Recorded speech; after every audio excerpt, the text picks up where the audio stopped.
You wanted the best. You've got the best podcast. The hottest podcast in the world. The Chris Voss Show, the preeminent podcast with guests so smart you may experience serious brain bleed. Get ready. Strap yourself in. Keep your hands, arms, and legs inside the vehicle at all times, because you're about to go on a monster education roller coaster with your brain. Now, here's your host, Chris Voss. Hi, folks. Chris Voss here from the ChrisVossShow.com, the ChrisVossShow.com. Hey, we're coming here with another great podcast. We certainly appreciate you guys tuning in. Thanks for being here. To see the video version, let's go to youtube.com/Chris Voss. Hit the bell notification, all those wonderful things we're doing over there. Also, go to goodreads.com/Chris Voss. You'll see everything we're doing there as well. And also go to all of our groups on Facebook, LinkedIn, Twitter, all those different places. You can see all the stuff that we're doing. Today, we have an old friend of mine. He's not old per se, but we've been friends for a long time. So it's the vernacular. Is it the way one would say it? In the vernacular? We'll be talking to him today. He is David Solomon, Vice President of Qobuz. And I've known him through so many iterations of his career. Welcome to the show. How are you doing? Doing great. It was a bit of a scramble because day before yesterday, we heard this big lightning clap. Oh, yeah? Thunderclap. Huge lightning, and I come downstairs. I had just about finished work, so I really didn't care. No problem. It seemed like everything was okay. The next morning I get up and realize that the storm had taken out all of my switches. Oh. So I'm typically in my office. If you've ever seen me on the Qobuz live broadcast on Thursday, I'm typically in my office with a big drum set back here and my whole office set up. And it's just like the coolest place. About 30 minutes ago, I started just scrambling. So I ran downstairs, hooked up another computer, hooked it up directly to the router that's down here so I wouldn't be cutting out. So yeah, outside of that, things are going great. Listening to a lot of music, having a lot of fun working at Qobuz, and being somewhat entertained by all of the chatter that goes around. Audio. So tell us, for the layman out there, for the people who aren't familiar with Qobuz, tell us what Qobuz is, what do they do, and maybe affiliate them with some of your, if you want to name your competitors, so people know what field you guys. Yeah, we don't have any competitors. So. Oh, okay. Yeah, that's true. A good point. We got tons of competitors. Who's the people who want to be Qobuz who are trying really hard? It's such an incredible ride with Qobuz. It all started years and years ago when Pandora and Spotify and Mog and all of these. You skipped Napster. No, I'm just kidding. Napster. I'm just kidding. There was just BitTorrents. This industry was in just absolute infancy for years and years. And then in 2014, I was lucky enough to launch another streaming service here that was the first full resolution streaming service, which was Tidal. I had a great time doing that until Jay-Z bought it out and decided that I didn't really fit the posse. So we're not going to need you anymore. After that, I had been super interested in streaming forever. I opened a little company called Peachtree Audio years ago, and that was we knew that's where things were going. Eventually, we knew that things were going to go to a full or high-res stream.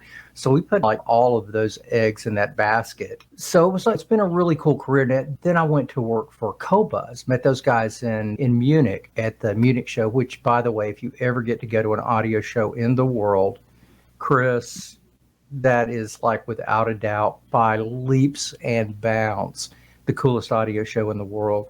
So I met those guys at the Munich show, and they invited me to come to Paris for an interview, and went there and they got the job with Qobuz to launch my second full res streaming service, except this time it was going to be high res.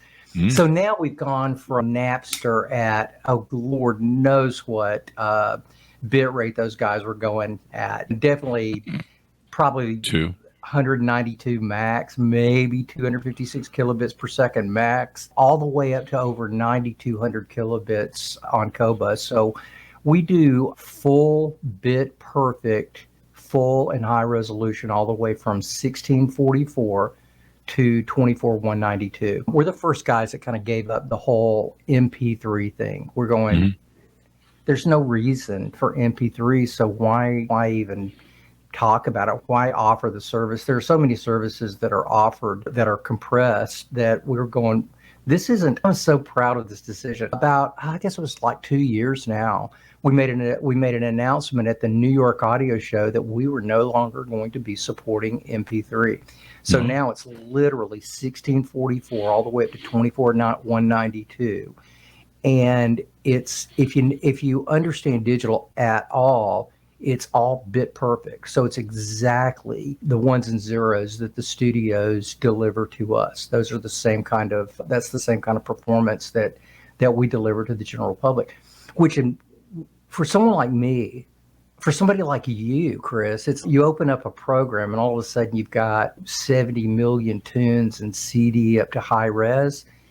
If you're anything like me, you're pinching yourself pretty much every single time you open up the program. So that's what we do. It's really the highest quality recordings that you can get, studio masters, as it were. So yeah, now we got the ability to put more money into our gear than we do our music collection. If you remember for years and years, for at least most of my life, the biggest expense to my music system was my soft, thousands of albums, thousands of CDs, and that starts adding up after a while. And then it was like, you remember when you were a kid and you were going, Mom, take me to the record store, because you weren't old enough to drive at that point. And your mom I rode said, my bike. Yeah, no problem. She'd pop you in the car. You go to the record store. You pick, if you worked really hard that week, you might be able to get 3 or 4 albums, but most likely you get a couple albums, maybe one, and then it just took so long to build up your collection and so much money. Now we just literally don't have that constraint anymore. It's like now for $12.50 a month, you open up a program and you're going, anything I ever wanted in high resolution is here, or most everything that's in high resolution is here. And now I can put a lot more money into my audio gear to actually make that sound incredible. So that's Qobuz in a nutshell. We also are really heavy into artist support. So we're the only streaming service that's got a download site. And we encourage you, I certainly encourage you, go buy music from your favorite folks. Everyone knows that streaming doesn't pay a lot of money. So, let's support these folks any way you can. So your favorite artist comes out, go buy their new album. We've got it all available in it. They're at really good prices. So we've got that going for us. And then one of our slogans or taglines, as it were, are "We are the music lovers." Nothing could be more true. Everyone that works at Qobuz is just crazy in love with music. That's what we do. That's who we are. And that's what we're all about. So you'll get lots and lots of articles and editorials about your favorite artists or bands or groups or things that are just happening in the music world in general. And those are all handwritten by us and published for your enjoyment. As far as size, we're definitely the smallest. And a lot of guys go, how do you even survive? We survive because there's a lot of music lovers out there that recognize that's exactly what we are. And we hit them in that sweet spot. Let me clarify too. You guys, out of all the competing services, and we're talking like all of them, including those named after a fruit that begins with A, which is probably appropriate given it's a fruit. That's how I feel about it. But you guys have the highest resolution of sound files that you're serving out of anybody. Did I nail that right? Or pretty much. Amazon HD. Amazon went to high resolution. That was a couple of years too. And we just thought, okay, gosh, this is just going to absolutely kill us because they've come in $5 cheaper than we are. They've got at least as much, if not more music than we've got. Guys, this may be it. We really worked hard. We renegotiated with the record labels, which we don't like to do because that just means less money for the artists and rights holders. It's just not the right thing to do. And we're not on a mad dash to zero. It's crazy. That's a no win game. But they lowered it to $15, and we really had no choice. So we lowered our price to $15 as well. And on an annual plan, I think it's like $12.50. But still, we thought, gosh, they're so big. What ended up happening is our subscriptions went through the roof. It was crazy. I think it's because Amazon is just so good at marketing anyway. And so they said high res, and all of a sudden, or HD, I think that's what they call it, which is another problem I have with people renaming everything, but whatever. But all of a sudden, a whole lot more people knew about higher resolution recording that really ever had. Mhm. And as people do these days, they start researching on the internet, and all of a sudden they go high resolution audio. Oh, Qobuz. Oh, here people seem to like that. So we just got this huge influx of people. Sorry. We just got this huge influx of people that, and then that's the way it continued throughout the pandemic. We just kept going higher and higher, and we're going, wow, this is great. And the cool thing is, it's all in the midst of supporting audio shows and actually talking to end users about high resolution. I don't want to be like I'm not a rock star, right? I'm just some guy that works for this cool company that a lot of people want to know about. So I should be available to answer questions and to interact with those folks and to make music suggestions and to support the audio and the music industry, which is exactly what we've been doing. And I think that kind of rings clear with a lot of people, Chris. People enjoy other people that really dig what they're doing. They're doing it not necessarily for the coin. They're doing it because we could do a lot of things for the coin. We're doing it for the love of music. And I think people are really realizing that. I really appreciate that. Yeah. So this is what's important. It's funny. You were the person who set me up with my Tidal influencer account. I still have that thing. Uh-huh. Still runs free to this day. But I got a chance to use Tidal when you'd hook me up with it. We've used the IFI audio DACs that they've been sponsored the Chris Voss Show, and they've been just really beautiful. And I've tested MQA folding with really good decoders and stuff against Qobuz's, just the pure darn file. And yeah, I'm pretty much. I don't know if I'm BSing myself, but I swear I can hear a difference in quality.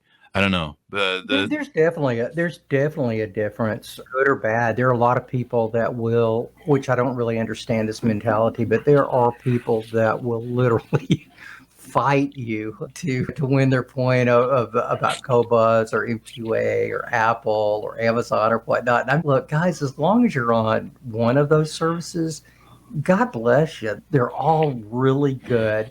And you also hear people talk about night and day differences. There are very few night and day differences between resolution files and high resolution to high resolution. You may have a preference, but so what spouting night and day is it's a ridiculous statement. It's like a 7:30 to 8:30 sometimes. So let's use this to educate people. Let's talk about what's the difference between a low-res file. How do I know that I'm on a low-res file service? How do I tell? How do I find it? And what is the difference between 1644 and 24:192? What does that really mean? I think that's what a lot of people just don't understand. That's such a great question. And this is where I find probably the most misconceptions that we're fighting about this. When I say we, I don't fight about it because it's a stupid fight, but there are a lot of people who fight about theoretical numbers. I'll give you a good example. I was just reading a post the other day, and they were talking about, and the engineer guys that don't really understand the depths of digital, not from a number standpoint, but what actually happens in a practical world. They will put out posts like this all the time. 1644 yields 96 dB signal to noise ratio. Even 96 yields 144 dB signal to noise ratio. There is no equipment that could ever match that. Yeah, your car will go 160. You don't do that. So here's the real deal. The 24:192 or 24, even 48, 24 is the big word there. That's to me, the far more important number. Yeah. Bit depth. And if you've got, let me put it another way, if you've got a 16-bit recording and you're one of these theoretical guys, you're going to go, well, they're 1411 kilobits per second. Folks, that is the theoretical limit. If you've ever seen a CD being played and tracked, what you'll find out is that a 1411 CD really tracks around 500, 600. You get a really good one, it's going to maybe hit 900, but it's variable. This isn't a 1411 constant. 1411 would be its absolute highest performance downhill with the wind behind its back. Mm-hmm. So as a recording engineer, to actually record into 1644, you have got to be really, really good. There are a few of those out there, but there were many more bad recordings and the digital recordings in the 80s, 90s, and 2000s up to about 2010 than there were good recordings. Mm-hmm. But now if you start listening to the way things are being recorded now, the bottom end, the top end extension, the dynamic range that they can get on these things if they're really in that mode, like some of the classical engineers and whatnot, they're unbelievable because they don't have to stick to that 16-bit format. So in other words, if I wanted 1411 kilobits per second, I would have to do a 24, at least 48 recording so that at the end of the day, I would be hitting 1411 or 1600 or maybe 1800, but not 600 and 800 and 1000. So really, if you take high resolution to its core, which is where it should be taken for, the biggest difference is going to be from a recording standpoint. Now, if you take this awesome recording, let's say a Billie Eilish tune, Phineas and Billie, they blow me away. Two young folks that make recordings that just sound, they just came out of $1 million studio, and they're in her bedroom with a DAW making these recordings, but they're making them in 24-bit, and they're making these great recordings. Or then you look at London Graham, or there's just so many folks out there, Little Dragon, all of these recordings that are coming out today that hit this sub-bottom end. You could not do that unless you were a crazy skilled engineer 20 years ago, right? I know, we were looking for those kinds of tunes to demonstrate audio with. Pardon me. So every now and then you would find somebody that's really great at recording 1644. Bill Schnee. Bill recorded all of the Steely Dan stuff, Asia, and all of the stuff that really got all of these killer recordings. One of the things Bill said to me as a recording engineer with over 500 albums and countless Grammys. I think he's got like 50 Grammys or something for his incredible recording. Bill Schnee said to me, David, the first time I ever heard a band from behind the glass that sounded like they were in front of the glass was the first time I recorded in 24-192. Yeah. And I'm going, really? You've recorded on some of the best analog gear in the world. How about some of those like Studers or Ampex that you used to record on? So I'm just like I'm an amateur compared to Bill, right? I look at these Studer, these multi-$1,000 Studer, huge multi-track decks, and I'm going, oh my God, I would love to have one of those. So Bill says to me, he goes, yeah, they're fine, but every single time the capstan clamps down on the tape and it transfers or it plays, there's a degradation. Because that just does not happen in digital. So some people enjoy the degradation. Some people enjoy that analog-y sound. And I say, God bless them. I've got a DPI Prime right here. I like it too. It's fun. Yeah, But digital has come a long way. And the high resolution is really for the recording engineer. But now you are lucky enough to be able to hear exactly what they hear.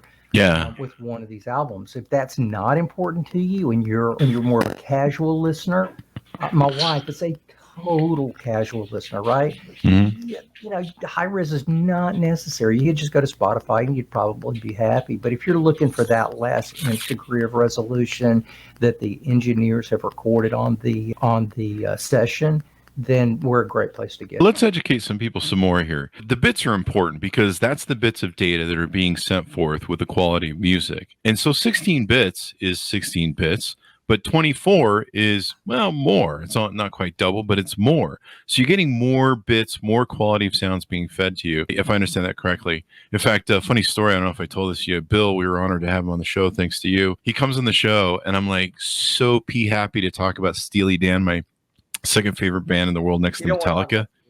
He goes, I don't want to talk about it. I'm sick of talking about Steely Dan. I'm like, this is on your PR thing. So we do the whole show. We end up getting into Mark Knopfler, which he's worked with a lot. I'm a huge fan of. Turns out he was the guy who produced and or engineered a couple Dire Straits things, including On Every Street, which to me is just sonically beautiful. It's one of those albums like Steely Dan where I don't think I ever knew what the words were for like 10 years. I was like, I should probably learn these words. Like, what do the words mean of this song? And it's just so, like, from front to back, it's just sonically pure. And we get done, we wrap the show, I turn off the recorder. Guess what he talks about for the next half an hour? Steely Dan. Steely Dan. I love him. He was awesome. We sent him a mug. We need to send you out a Chris Voss Show mug, David. We need to hook you up. What is lossless? Why is this important? First, I want to make one point to people. When you're looking at your music files, whether they're on any competitor or Qobuz, you want to take a look at that bit rate and what the kilohertz is. The kilohertz that I have? You want to look at that because technically the difference between a 24-192 is like a 4K or 8K TV. And if you're listening to a 1644, you're on like an old 360 TV from like 1980. Maybe the one with the antennas. Maybe it's black and white. I don't know. Yeah, I don't know. Am I being overly mean? Yeah, maybe a little. It may be overstating it a little bit, but that is absolutely the idea. It like I say, 1644 can be really great if you start off with a 1644 master, a 1411 master. The problem is there's just none of them that do that. And unless you're a Bill Schnee or a Cookie Marenko or one of those people that just gets every single thing you can out of a 16-bit recording, why do it? Give yourself the headroom. This is the thing that I'm talking about. I probably didn't explain this very well, but headroom is important in anything that you do. So in other words, if these speakers over here, if they take 50 watts to drive, I don't want to use a 50-watt amplifier. I probably want to use a 100-watt amplifier or a 150-watt amplifier so that when it does get to that 50 watts, it's still super clean.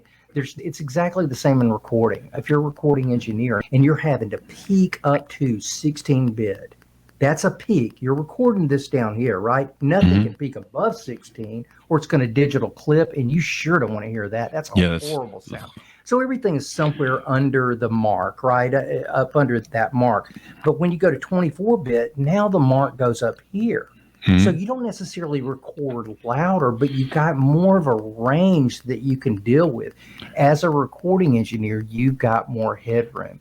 If this were a car and you were driving top speed 7, your car would be able to go 140. It would be able to go 120. You always want headroom in every single thing that you do, and recording is absolutely no exception at all, as proven by the last 5 years. Chris, you've never heard better recordings. You might not dig the music, but oh my God, what if Phineas would have been able to record Led Zeppelin in Billy's bedroom? We would have the best Led Zeppelin recordings. That or Billy would end up pregnant by Robert Plant, so I'm not sure how that would work out. That sounds like that's going to end badly. Yeah. Or good. It might end up, God bless what that child would be. What an artist or something. I don't know. I want to educate too. So why is lossless and bit perfect important? You guys deliver bit perfect. You guys deliver lossless type music. Even with my IFI audios, there's 2 Burr Brown DACs in there, chips.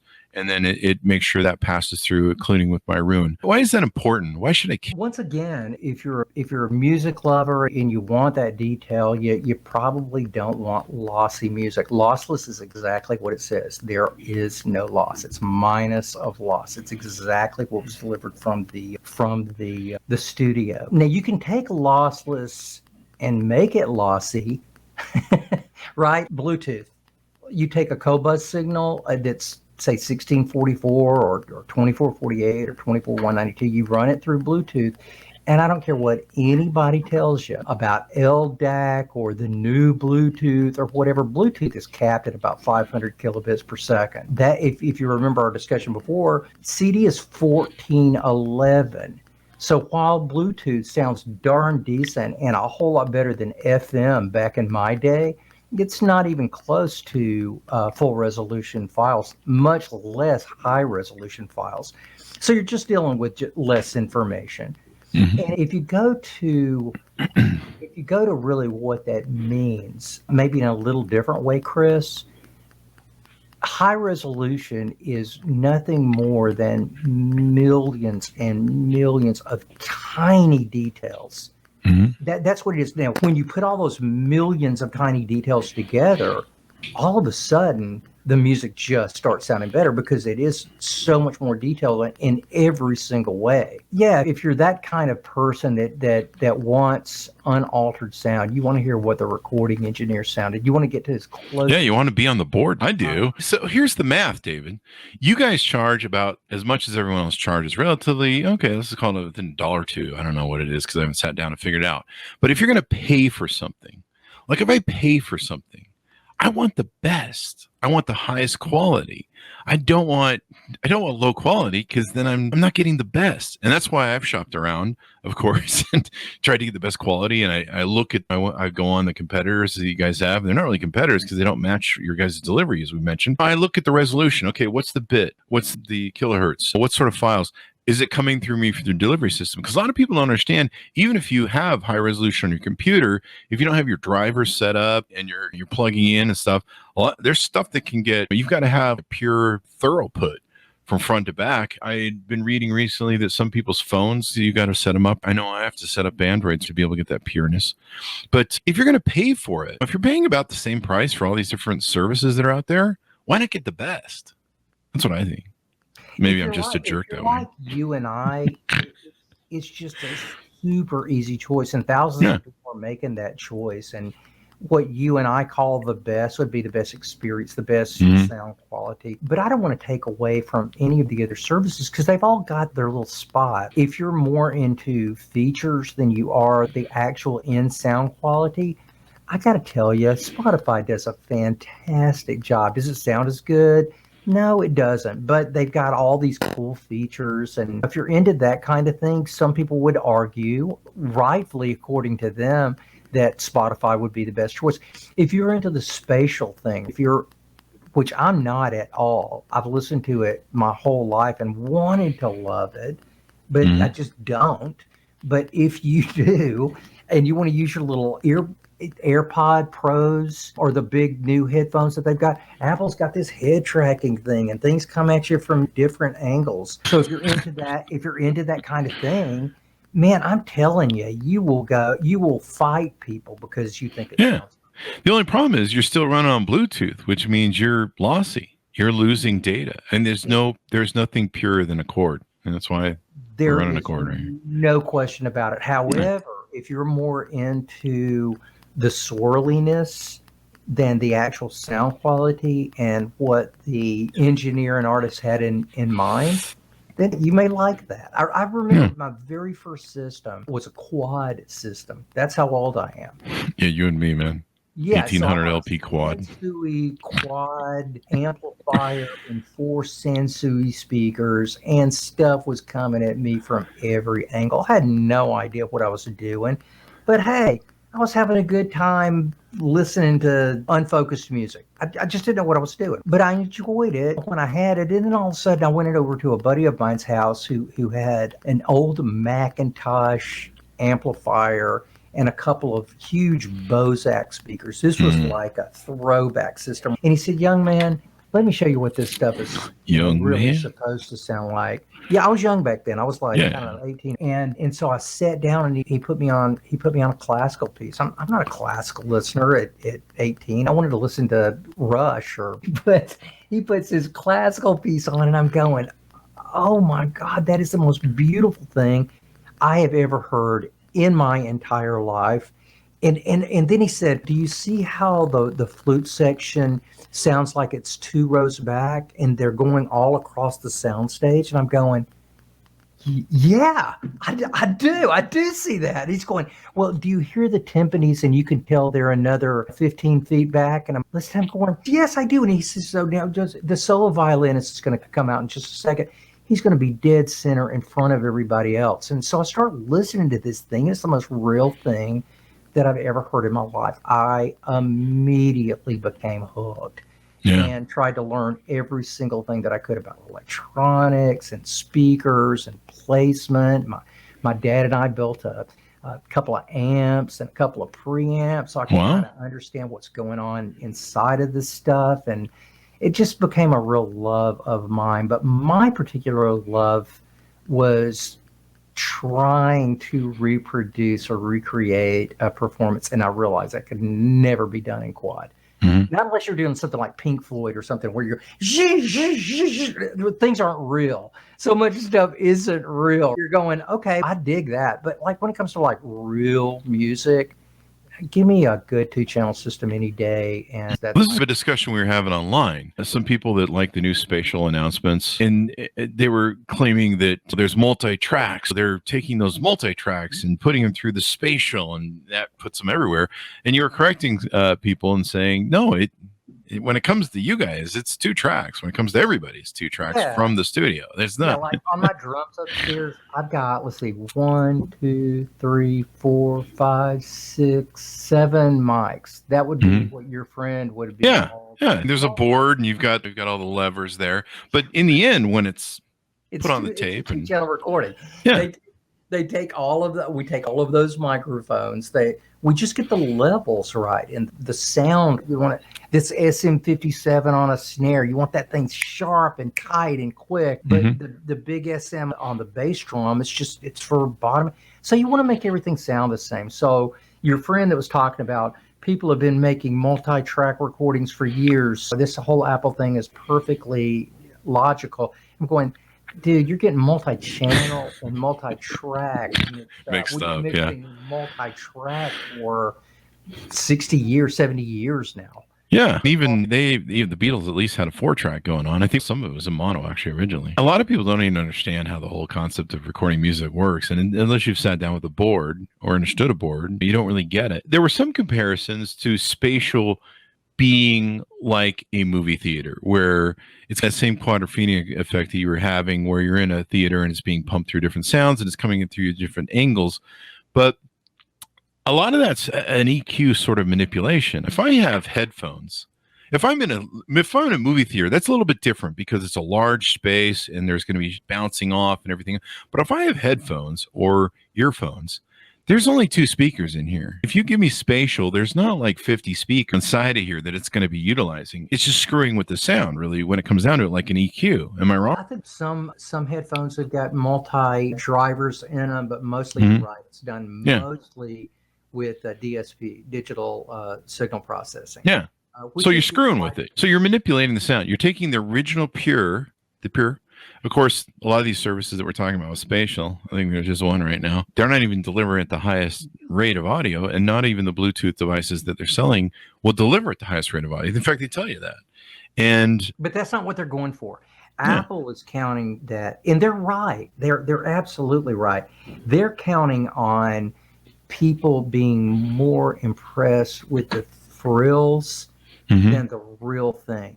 That's a solid marketing plan. Apple's not stupid. So if you there's this guy out there that takes 16-bit recordings and turns them into 24 192, or he takes 24 192 recordings and turns them into 16-bit and goes, okay, now tell me if you can hear the difference. And a lot of people cannot hear the difference. Really?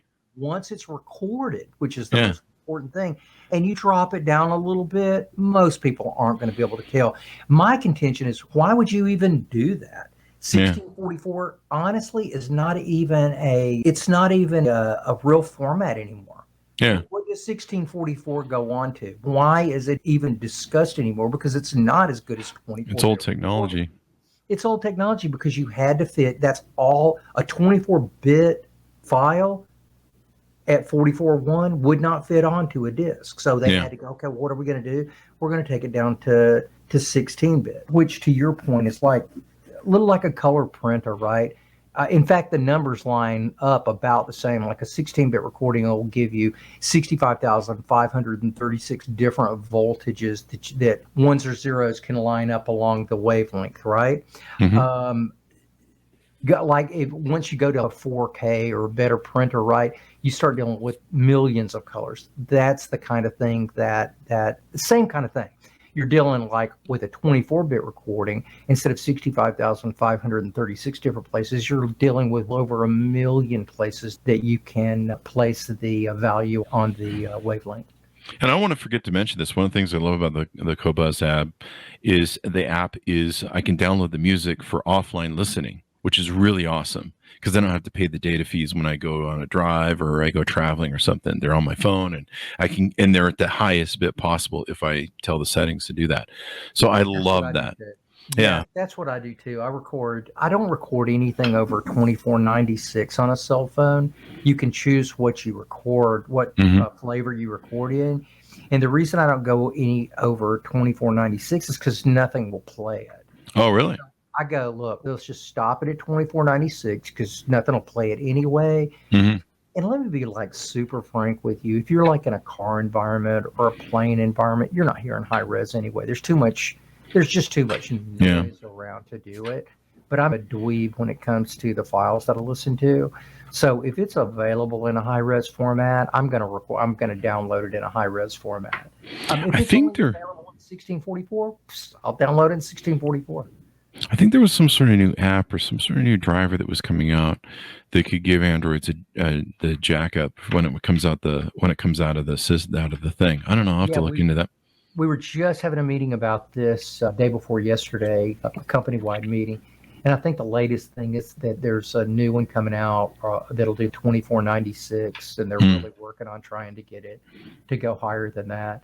But honestly, if you're dealing with 2496 on a cell phone, you're doing pretty darn good. Right? The other thing is you're driving down the road. You can't wear headphones. You don't want to buy a service for your lowest resolution listening. Yeah. So even if you can't hear high resolution in the car, I sure can hear it here. Oh, yeah. So I listen to it like on my icons, and I mean, it's so night and day. And if you want to hear a couple of recordings that absolutely you hear the difference between 1644 and 24192, I got a couple for you. One of them was recorded in 1956, and it was released in 1957. It's a gentleman named Illinois Jacquet. He's got an album out called The Swing of Things. I think it's the second or third tune is Harlem Nocturne. We've got that available in 1644 and then in 24192. Here's the cool thing. Before I started with Qobuz, I was buying all kinds of high-resolution audio to store on my hard drive. Flax? Yeah. FLAC files? So I bought this file, but I bought it for like $50. It was a pretty expensive record for being a mono record at 24192, which sounds almost silly. But when you listen to the difference between the 16-bit track, and you could just do this right on Qobuz, listen to the difference between the 16-bit track and the 24192 track, and it is absolutely a totally different experience if you're listening to it on a good hi-fi. And this is what I encourage people to do. They can, I think, do you guys, Qobuz offers to get to test out the service for free sort of thing? You guys offer that? 7 days or something, 30 days? I don't remember. 30 days. So I encourage people to go sign up for the service, check it out, start looking at these data points. Is this a 1644? And the great thing about your service is you're really upfront about it because you want to educate people. You want to know what they're paying for and what they're getting. And there's lots of different versions you offer. So they can look at the 1644. And honestly, and it doesn't take expensive DACs. It doesn't take expensive headphones. You can hear, it's like night and day. Like I went and tested out a recent service that has spatial, that is fruity.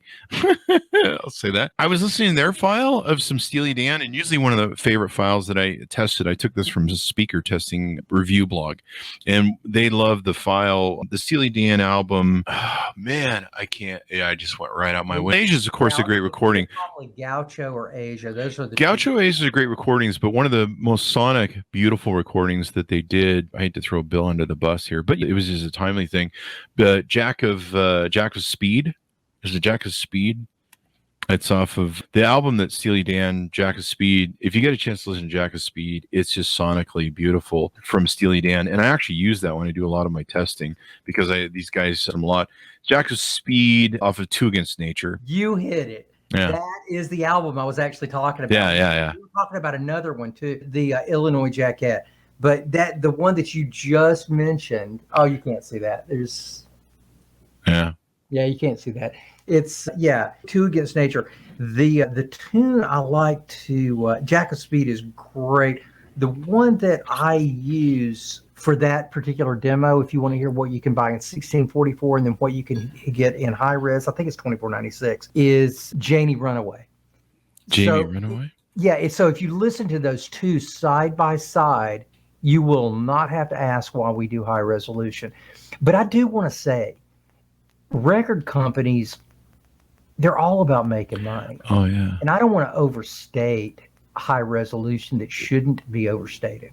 We've got quite a few albums that were recorded in high res or turned into high res. Maybe some of the older recordings that are okay. They're not that great. They're just okay. And in some instances, you go, why did they even bother? They bothered because they wanted to sell more records or whatever. Some records just don't need to be upsampled or reconverted or retaped just because the album wasn't recorded that great to begin with. So in those instances, almost always I look at those as, oh, okay, got it. This is a marketing thing. But then you look at other stuff like the Steely Dan that we were just talking about, or the Illinois Jacket that I was just talking about, and they're thousands and thousands more. Those are just a couple of examples. All of a sudden you start going, oh, there really is something to this if you want the very best sound quality. But if I'm expecting every single 24-bit file to sound awesome, totally unrealistic expectations. What you can expect is there's a whole lot of good ones, thousands of really good ones. But I think the better point is that about 90% of everything that we're getting today from record labels is in their native format. It's in the native file format that they recorded it in. So some of them are recorded in 2448, some 24192, and everything in between. But the really cool thing is all of the recordings that we're getting these days, these high resolution recordings, are better than anything that's ever been recorded ever. So I encourage people to sit down, start educating yourself, understand what lossless is, understand what bit perfect is, understand what these differences between 16-bit, 24-bit, these resolutions. And like I said, they can use the Qobuz service. You can go on there and you can do the comparisons. And it's like a canyon. Like my friend who was calling me out the other day, and we went and looked at the Spatial Fruity music service. I listened to their file, and to my ears, it was like listening to something in a trash can. It was like I threw a Steely Dan boombox in a trash can and was listening to it out of that thing. And then I went, It's diffused. That's a fairly accurate description. It was like muffled too. It was like really awful. And then I went to Qobuz and loaded up the highest thing that I could get, and it was just beautiful. It is distinguishable. I don't know, the Grand Canyon. It's not even close. It's not, you're like, oh, I think I can hear the drums a little bit better. No, it's like listening to something, I don't know, that's coming out of a trash can to something that's really high res, and you're paying almost the same price for it. Right. And that's where the real value is in understanding this is. And I'm a music lover. I'll give a shout out plug. The headphones we always use, Master Dynamics. Oh, I love those. That's what I use for my in the studio, and anytime I'm playing my drums, those are my headphones. Yeah. In fact, the ones I fell in love with are the original ones, the MH40s. That's what I still got. Yeah, the Spectrums on them. And I keep threatening the CEO, who's always wonderful to us and shares the headphones with us, and we use them on the show all the time. I keep telling him, I'm like, this is the Spectrum out of all your headphones. I love the best. Please don't ever change these. And I can hear through high quality music, I can hear the different things and I can isolate them. So if I want to focus in on that snare, if I want to focus in on the keyboards or whatever, the layers and design that he put in them are amazing. And they're only like $249, I think now is the price range. I think when I first started getting into there, like $400 or $500. Yeah. And I think it's one of the best values in headphones. For the price point, holy crap. Or you can build like a tank. Yeah. And what was funny was the original ones around here somewhere. I had the original ones and I had them for 6 or 7 years and I was still wearing them. And I think the acid from my skin had peeled off some of the glue. And so I wrote him and I said, hey man, can we get these replaced? And he's, yeah, we'll hook you up. Those are still going? Same thing with Vonatu. I don't know if you're familiar with Vonatu speakers, but we ran the Vonatu speakers for 7 years. And then they came and said, hey, can you send those? And they're like, are those still running for you? And I'm like, yeah, man, they're like charms. But you can hear the quality, and it's so important. And if you're a real audiophile or you just enjoy good music, I would say you need to check this stuff out. You need to learn this stuff. Really, what we should have done was got Neil Young to come on here and start screaming about MP3s. Remember that back in the day? Neil's actually a big fan of Qobuz. Is he? Oh, that's right. He pulled everything off a tie and put on you guys. Yeah, yeah. Neil he's a neat guy, but yeah, he's probably the one artist that has advocated for high res more than anybody else. Even when Pono went away, when that was a kind of a disaster ending, it wasn't like he was doing this just to sell Pono. He continued the whole high resolution thing, and so he's a real believer. Great guy. We had Phil Baker, his CO, on the show not too long ago. Really neat guy. Yeah. This guy, he makes great music. And when you put as much work and love and sweat and toil into making great music, I'm a Neil Young fan. I'm sure you are. You want people to listen to the purest form. You don't want them to listen to your sound out of a garbage can. And listen to Neil Young live at Massey Hall. He did that in 1971. He was 22 years old and is one of the most awe-inspiring recordings that you will ever hear. But all Neil's stuff has always sounded great. He was a real stickler for being in the studio, helping the engineers, letting them know exactly what he wanted. And you could imagine Neil, he's probably not a hold back kind of a guy. He's probably going to tell you what he thinks, right? Yeah. I was trying to get Bill to tell me some of the stories of the shenanigans of Donald Fagen and what's his face from Steely Dan, and he's like, "Yeah, I don't kiss and tell. I'm not gonna tell you the stories." I'm like, "Come on, man! I want to hear the stories." Because he's there was always up to something. You would get sick of him because they'd be tricking people and messing with things and mucking about. Some of the best stories. If you guys aren't familiar with it, I think Chris did a show with Bill. He's got a book called Chairman at the Board, and it talk about a page turner. Oh God. You can't put it down. It's one cool story after another. Yeah. He's got probably more he could tell. And I said, you need to write a book that's a tell-all. Like, I want to know all the dirty secrets between Barbra Streisand that you recorded for, Whitney Houston. He was the first on the first Whitney Houston album, and then the Bodyguard, and so many great things. I think I asked him on the show. So who was, what was her, You're So Vain, that big artist, that was one of Carly Simon. And we just had so much fun. I couldn't even do an hour show. I was going through his library on his wiki. I'm just like, oh my God, where do we start and where do we end? It's just pinch me. And so his stories, just, I wish he'd tell them all, but I really encourage people to get to know you guys. The sad part is with big marketing and big dollars and stuff, you guys are that underdog that kind of just goes, hey, we're putting out high quality stuff and we're just going to do our thing over here. And yeah, you should probably come try us out and whatever. It's so important that people understand some of these different marketing spins around the market, like spatial. And I can take a 1644 file, which it's a 360 TV, 720 maybe, and I can run it through an EQ, an equalizer, 24, 12, take your pick, and I can make it sound a lot better. But I'm manipulating the sound, but I'm still sourcing from a low quality file. Really, when it comes down to it, why don't you just go get a really good file? And then if you want to EQ that up, well, then you can do that too if you're really into that. But you're probably going to start. That's the way we think about it, and certainly hope you guys decide to join us at Qobuz. And the main thing is, sincerely, whatever music service you end up choosing, just have a great time. Yeah. To me, it's not something to throw a stake in the earth and fight about. It's just have a good time. You guys don't have to fight. You guys are delivering the highest quality. So you're just like, we're here. Whatever, if you want to come around. But yeah, I really think people, if you really love music, if you're a young person nowadays, you want the highest quality music. It makes all the difference, I promise you. And you don't even have to have expensive headphones. Like, I've had people say to me, well, you probably have to have $500 headphones, Chris, to really hear the sound quality. No, man. I can tell. I can probably tell across Bluetooth, although I don't spend a lot of time trying. But it makes a difference. And if you really love music, you love great sound, or if you're just paying for something, if you could pay the same price for chopped liver or for prime rib, which would you rather have? Maybe there's somebody like who really likes chopped liver, like my dogs or something. But I'm sure my dogs would go for prime rib too. Get the highest quality you want, but learn some of these different things. What is lossless? What are FLAC files? MQA was something I got into and looked at, but when you understand the software that has to be involved, and there's a folding, and there is a bit of loss, I believe, in MQA, if I understand. I think they claim there's not, but there has to be. You can't fold and unfold without having loss.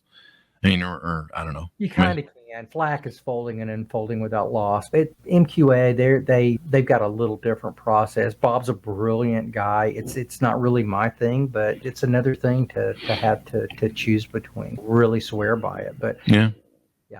I thought I did at first because I'm like, this is really cool. I like this.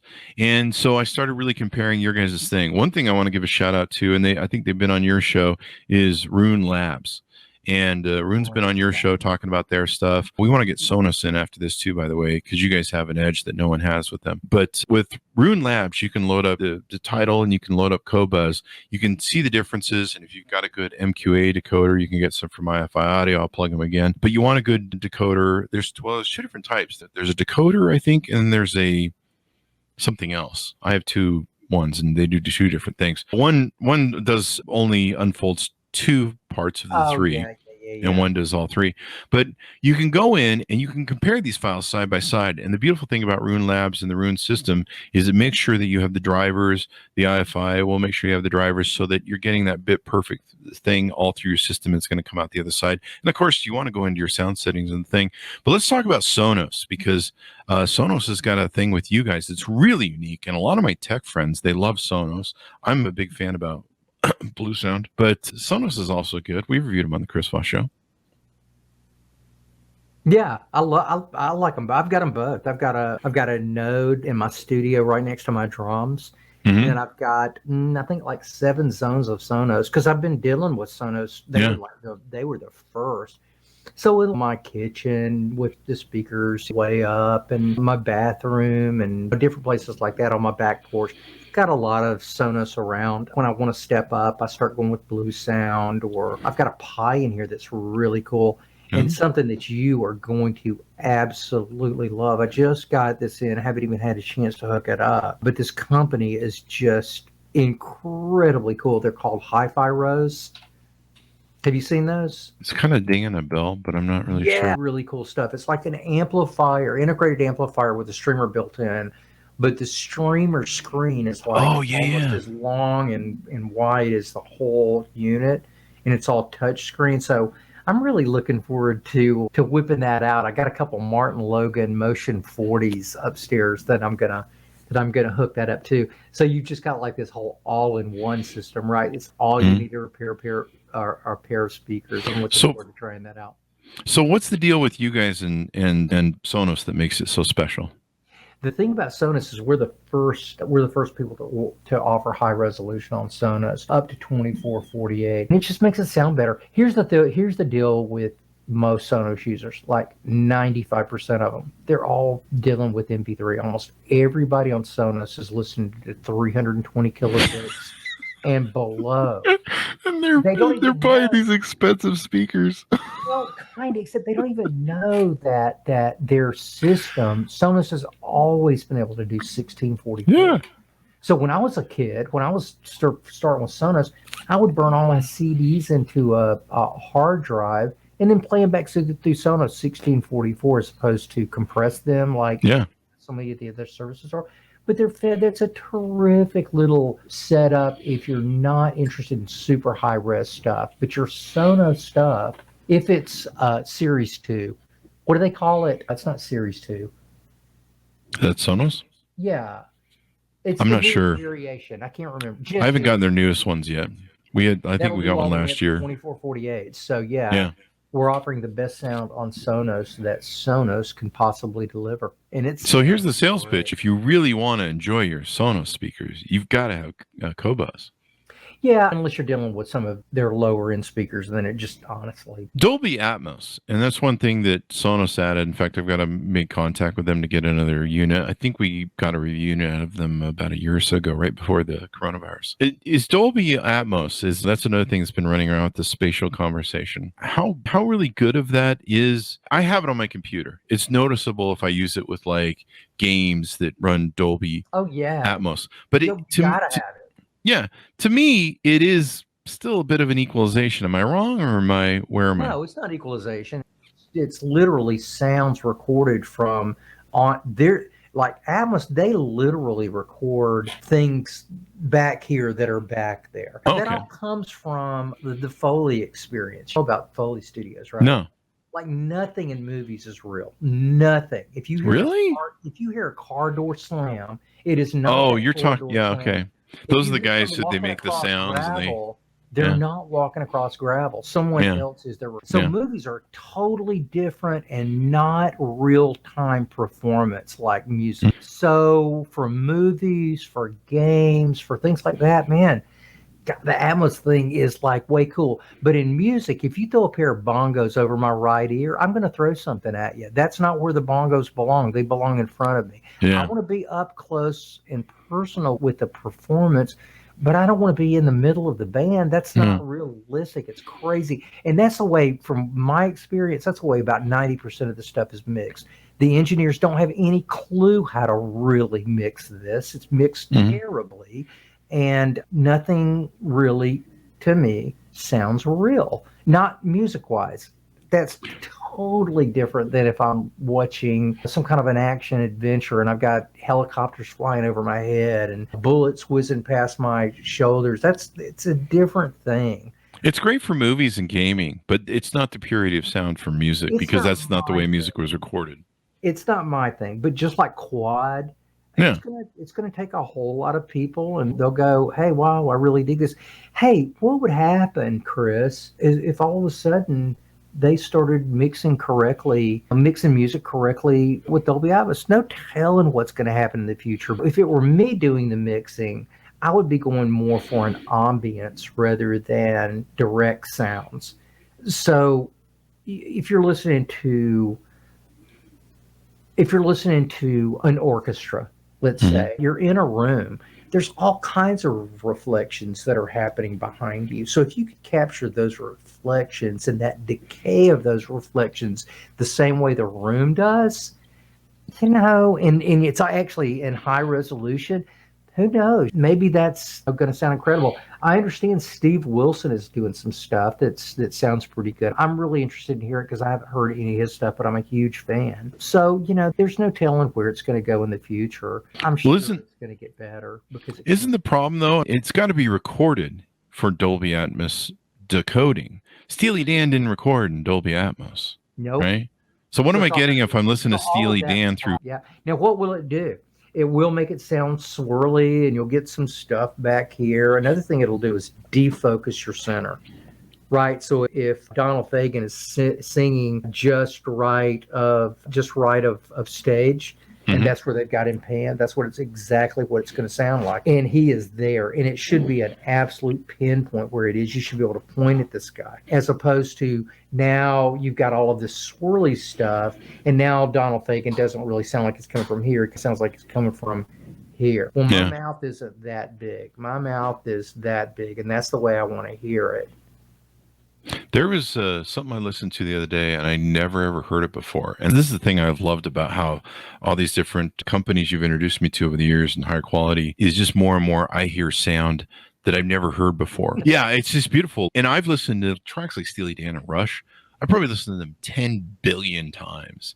And to get on Qobuz and hook up a beautiful DAC and not too overly expensive headphones and really listen to them. I've heard stuff I've never heard before. The other day, I don't know who it was. I think it was Dire Straits or Mark Knopfler. It might have been it might have been Sultans of Swing. But I literally, for the first time, I realized there was two different guitar tracks playing. And they had one on each channel in each ear. And I never made that distinction until I started, looking at my files and upgrading, because I went through Rune, I went through your guys' stuff, and I threw out my old crap that I had from CDs that I had burned off. And so I was going through this stuff, and I don't remember which track it was. I'm pretty sure it's the Dire Straits, but I never heard that there was two guitar parts. Normally when I would hear them, they would be overlaid. And so they would come at you straight as one or as a blended thing. But for the first time, I heard one was in one ear, one was in the other. And I'm like, holy crap. You just hear stuff that you're just blown away. And you just go, oh, wow. For the first time, like between you guys, Rune and IFI Audio, you guys made me fall in love with my music all over again. Because I just played it in the ground. And so now I love it. So nice to hear. Oh, dude. And you're talking, I've been doing that for 40 years or 50 years listening to music. So. That there's nothing that I would rather hear more. Yeah. It's certainly that way with so many people I hear that all the time. I'm just rediscovering my music, or I'm getting to hear all of this new killer music that's coming out, or I hate the new music, I'm just going to play mine, or yeah, and getting it in the high resolution, you've brought all that forward and out, not forward in the sound spectrum stage, but I can hear the timbales, I can hear little touches, I can hear maybe someone tinging on the, you know what I'm talking about, the little teeny sound. For you.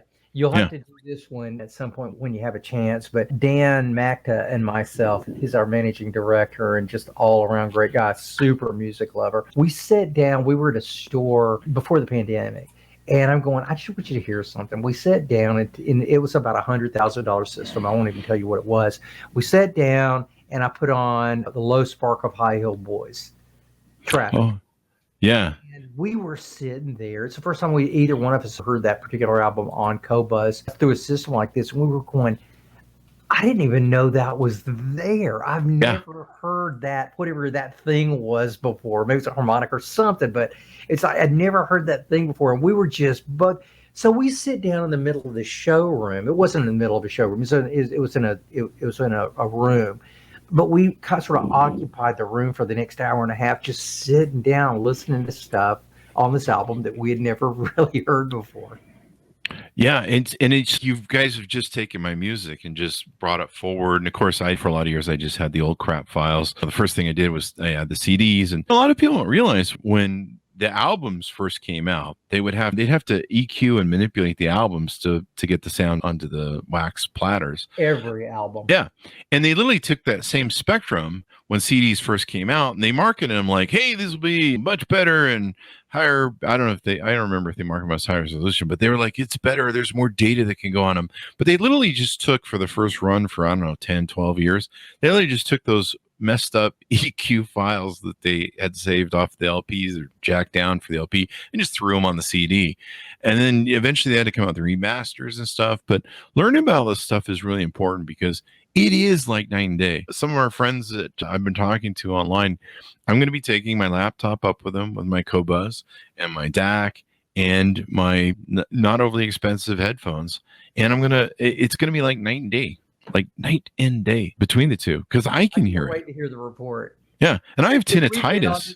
That's why Chris and I are actually on this whole. Dude, I'm going to film it. That's what I'm going to do. I'm going to film it. Chris and I were on this thread together, and this is where this whole live stream came from. We're going, we really just need to dispel some myths. No, Bluetooth is resolution, and it's okay to like what you like. That's the one thing that kind of bothers me more than anything else. I don't care if you like our service or whoever's service. It's there's not a fight. There shouldn't be a fight. I just don't get that. I think there should be a fight. You can play nice. I'm not going to play nice. I make shifts for high-res music. Better than the ribeye, and I will kick your ass if you say otherwise. That's a flavor thing. This is a difference between a prime rib and some roadkill or something you find on the road. That's what this difference is. You saying that, dude? You can hear the sound. We're the prime rib, and I really encourage people do your research. Don't believe us. Go sign up for a test drive of Qobuz. Start Googling, what does lossless mean? What does bit perfect mean? What is 1644? Why is this important? And then do the A/B test. Take two of the files, compare them. And if you don't even have to have an expensive set of headphones. You don't have to have 18, 16, 2400 DAC. I don't know how much this, I think it's $2,000 DAC. You don't. You can hear it. It's like trash can music to beautiful music. And you know what? The artist will thank you too, because the artist doesn't want you. They work so hard for that stuff. Neil Young. I should put a cut in here where he's like, MP3. Sorry, Neil Young. My bad. But yeah, I remember him barking about that on Pono. Is there anything more you want to plug out on Qobuz so we can get people to quit subscribing to these other services? Nah, come on over. Check us out. It's 30 days free. What do you have to lose? I will say that if you are into this thing and you want to be in a community that loves music just as much as you do, when you hop on Qobuz, if you like it, join us at Streaming Music Matters on Facebook. Mm-hmm. That's my fanboy page of Qobuz. but it's not all about Qobuz. I put out all kinds of articles and pictures. We share a lot of music together, and then we answer a lot of questions as well. So hop over and join us. We're there for you, and I actually enjoy it. I love the back and forth with the people that want to talk music or DAX or whatever. It's a lot of fun. But yeah, it's fun. Come join us. We have a good time over there. Yeah, I love it too. It's good to swim in that pool of stuff. Literally, I'm not kidding you. I probably should have started the show with this, but literally after 40 years of playing ad nauseum, Steely Dan, Metallica, Rush, which are some of my top bands, Journey, I think would be a fourth. And all my music, I played it all. And I'm one of those guys that I'm still stuck in that whatever era I am. I remember the models used to come over to my house when I had my modeling agency, and they'd look at my CD collection of like 4,000 CDs, and they go, "You're a butt rocker, aren't you?" Which I guess refers to the long hair from the 90s, like Cinderella and stuff. And when they first told me that, I was like, what the hell? But I'm still stuck in that era, and I'm proud of it, darn it. Led Zeppelin, Jimi Hendrix was a god, Stevie Ray Vaughan, you name it. Even going back to Muddy Waters and some of those guys, the way sadly, they didn't have really high quality recording stuff, but the fact that they put out such beautiful music with what they had is just incredible. So I encourage everyone to go learn, go see what's going on. Don't buy the marketing hype and spin of anyone. Go back and learn. And the beautiful part about Qobuz, you can go on, you can see different albums that were recorded with different resolutions, and you can compare them and compare apples, do an A/B test. And if you're going to pay for something, get the best. So you want 30,000 for that Mercedes, or I can give you 30,000 for that Yugo over there? Get the Mercedes. Don't be a sucker. Anyway, so that is that. So give us your plugs, David, where people can find Qobuz on the interwebs. Qobuz.com, and that's where we are on all social, and I'm at Streaming Music Matters and Qobuz Social. So come on over and join us if you want to hear what we're all about. I think you'll like it. There you go. As Neil Young would say, keep on rocking in a free world. It's my favorite Neil Young track of all time. The live version, which is really raw. Yeah. That's my favorite Neil Young.